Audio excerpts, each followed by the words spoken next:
Have your bills been affected? Oh, man. I like that lady. The one that goes, you are now one of my elite employees. I swear I'm going to say that to somebody one day. You have been promoted. Okay, so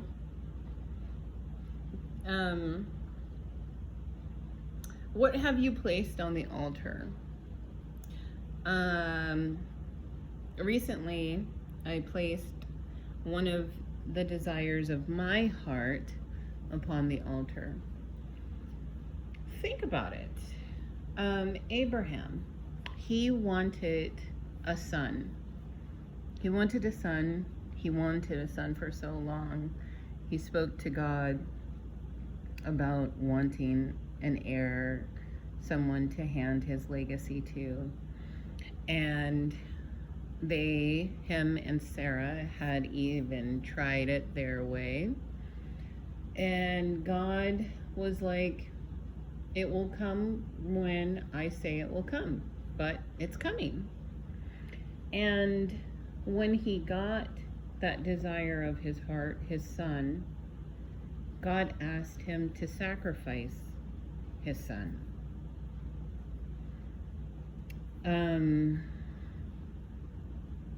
I am not saying this, to say that we can manipulate God, because we cannot. But there are those times and those things in our lives where sometimes if you've been asking and you've been asking and you've asked others to pray for it and it hasn't come, either it's not a part of your blueprint or you have to wait. And so for me personally, I really thought that I wanted this particular thing. I mean, I cried over it. I spoke to friends over it. I put it on prayer list.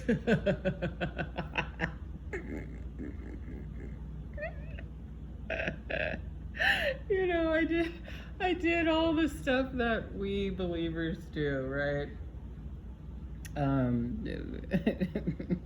Talk to God. He would laugh. He laughs at me. Not laughs at me like ha ha ha ha ha. You're not important, but he just laughs at me like you're so cute,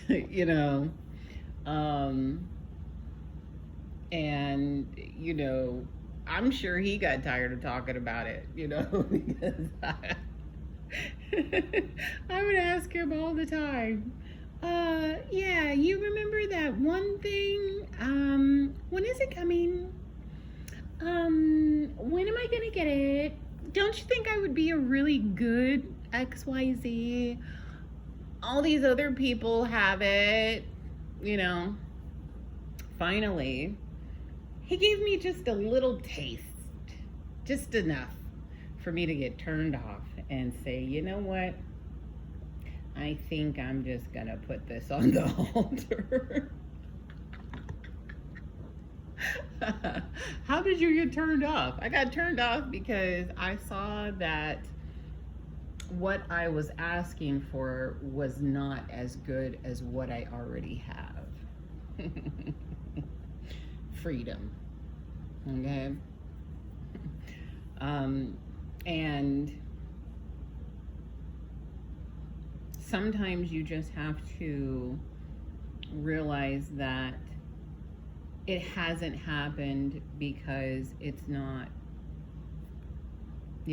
whatever. God knows, he knows the answer fully for stuff like that. But once I put it on the altar, I had just this peace that came over me. There were no more tears. I no longer feel sad about that particular desire and not having it. And it's almost like I just shifted into peace. because if I'm honest, I was not 100% at peace, because when you keep asking God and asking God and asking God about the same thing, is there peace? You know,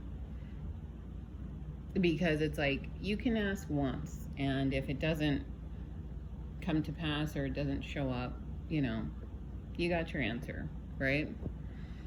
And then I start asking him,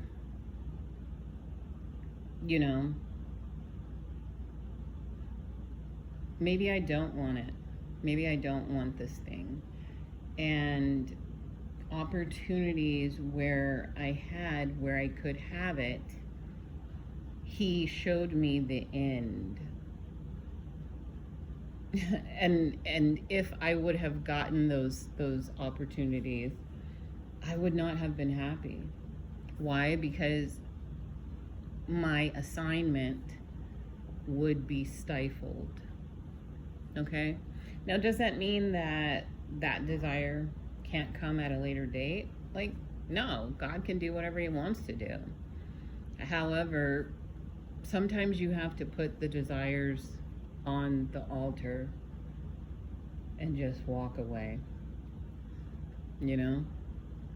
and I wanted to share that with you guys. Those of you that have had conversations with me, and you may think you know what that desire is. Maybe you do, maybe you don't. And you have desires yourself, and it doesn't mean give up. You know what I'm saying? But sometimes you just have to let stuff go and see if it comes for you. And, one of my new favorite scriptures is Paul, and how Paul said, I was content in the abundance and I was content in the lack. Because either end of the spectrum, if you have God, you have everything.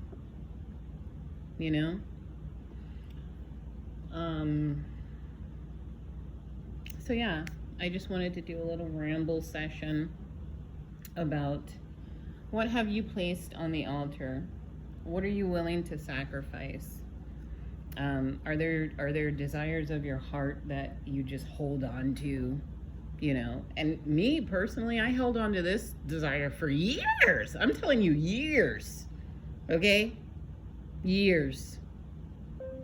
And,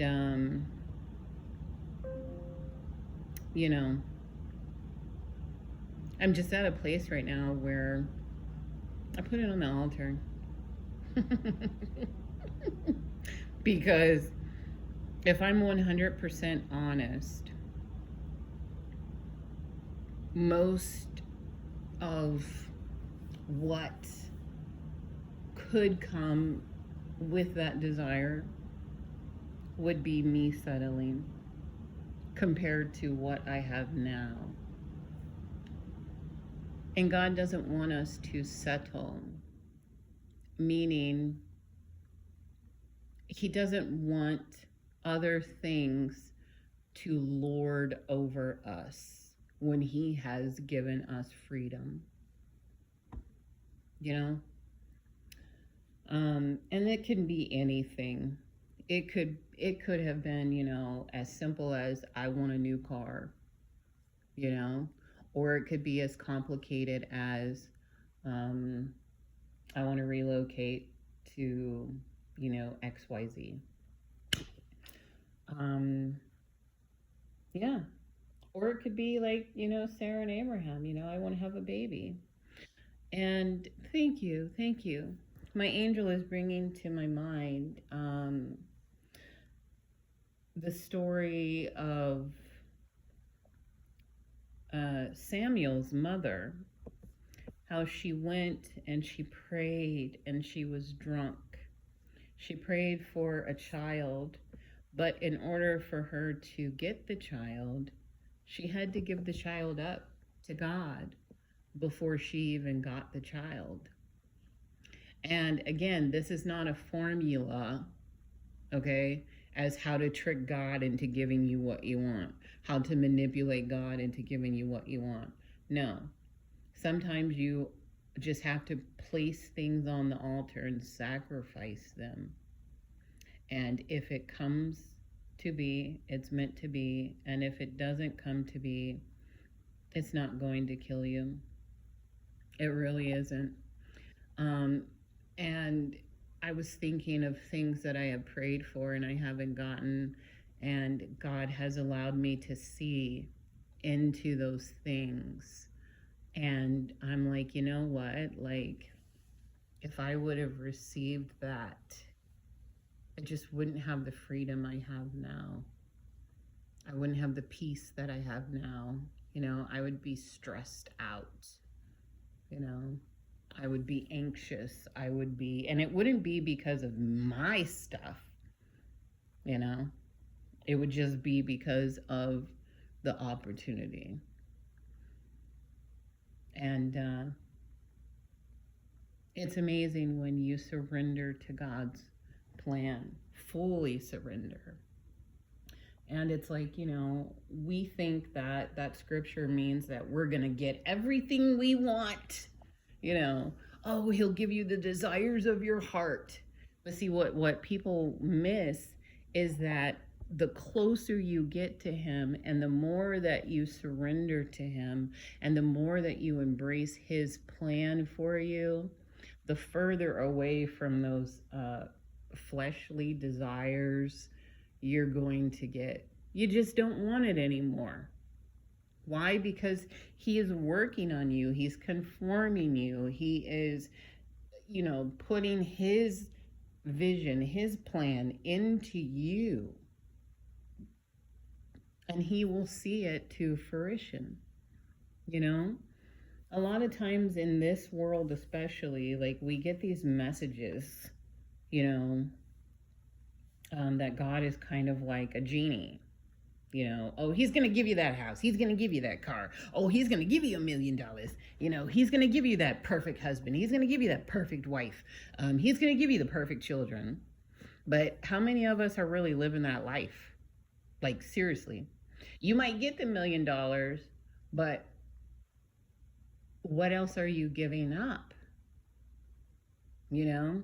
And I want the kind of gifts from Daddy that come with no sorrow. That's how you know when it comes from Daddy. Now, does that mean that there won't be any challenges? No, that doesn't mean that. But it means that you won't have sorrow. You know, I looked at somebody today and they seem to have everything. Seem is the key word. But I looked at them and I could see the pain in their eyes. Everybody else is reaching out to them, talking about how cool they are, how awesome they look. Yeah, man, go smoke another joint, you know. I hope you drop another banger. And I just prayed for them, you know, and I asked God if he can, you know, let me speak to that person. Because I want to ask them one thing. Are you happy? I can see the hurt in your eyes. I can feel it. Not just see it, I can feel it. You don't look happy, but you're in a nice car. You live in a nice house. You know, you every single time anybody sees you out, you're dressed in the best stuff. You know, you always have a stack of money. You got the best women around you, supposedly, right? Because the inside is messed up. They don't care about you, you know. But you're not really happy. And so you know where that person got their stuff from. They got it from the devil. They didn't get it from God, you know? So I just thought I would share like this ramble with you guys, you know. When's the last time you put something on the altar? Something you really want, too.